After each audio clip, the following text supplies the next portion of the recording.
नीतीश कुमार ने साफ कह दिया है कि जो कांग्रेस है वो कहीं ना कहीं वो उस तरीके से नजर नहीं आ रही है इंडिया गठबंधन में। कैसे देखते हैं? माननीय मुख्यमंत्री नीतीश कुमार जी ने देश में गैर भाजपा दलों की एकजुटता तय कर बिहार मॉडल बनाया और हमारी अपेक्षा यह है कि देश भर में यह मॉडल प्रभावी हो और इस दिशा में काम भी हुआ, इंडिया गठबंधन भी बना। अब स्वाभाविक है 5 राज्यों का विधानसभा चुनाव के मद्देनज़र कार्य में कहीं न कहीं शिथिलता आ रही है, जो निश्चित रूप से एक चिंता का विषय है कि भाई 2024 का चुनाव है, तो माननीय मुख्यमंत्री जी ने एक बृहत्तर उद्देश्य के लिए जो 2024 में भाजपा के उन्मादी हुकूमत को हराना है, इसके लिए जो प्रक्रियात्मक चीज़ें हैं उसके प्रति उन्होंने चिंता व्यक्त की कि इसको जल्द इसको किया जाना आवश्यक है, इसके और दूसरे कोई निहितार्थ नहीं है। लेकिन जो बीजेपी है वो सवाल खड़ा कर रही है, कह रही है कि एक तरफ अमित शाह का बिहार दौरा है कल और दूसरी तरफ नीतीश कुमार जो है वो INDIA गठबंधन को लेकर चिंता व्यक्त कर रहे हैं। कहीं ऐसा तो नहीं है कि अमित शाह के बिहार आने से डर गए हैं नीतीश कुमार? ना, अमित शाह अपराधी नहीं है, गृह मंत्री, उनसे डरेगा काहे कोई? वो गृह मंत्री हैं और उनके बारे में तो जाना जाता है, आएंगे ताली बजवाएंगे, पुरखों का अपमान करके जाएंगे, जंगल राज बताएंगे, अपनी उपलब्धि को नहीं बताएंगे, दूसरे की उपलब्धि को अपना बताएंगे, झूठ फरेब की राजनीति करके जाएंगे। उनके बारे में बहुत चिंतित होने की जरूरत नहीं है और भाजपा को अपने नेता के प्रति अपमान का भाव नहीं रखना चाहिए। भाई गृह मंत्री अपराधी हैं, हाँ यह जरूर है कि गृह मंत्री अमित शाह जी देश के पहले गृह मंत्री होंगे कि 2021 के बाद अब तक नेशनल क्राइम ब्यूरो के डेटा उन्होंने सार्वजनिक नहीं किया है और जंगल राज बोलने में बेचारे हिचकते भी नहीं हैं।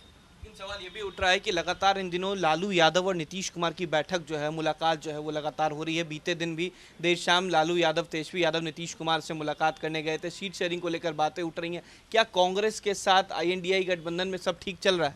बिल्कुल, कांग्रेस हमारी पार्टी के सरकार का हिस्सा है, हमारे गठबंधन का हिस्सा है और हमारे नेता आदरणीय नीतीश कुमार जी ने सार्वजनिक रूप से पहला मंतव्य दिया कि बगैर कांग्रेस के विपक्षी एकता की कल्पना नहीं की जा सकती है।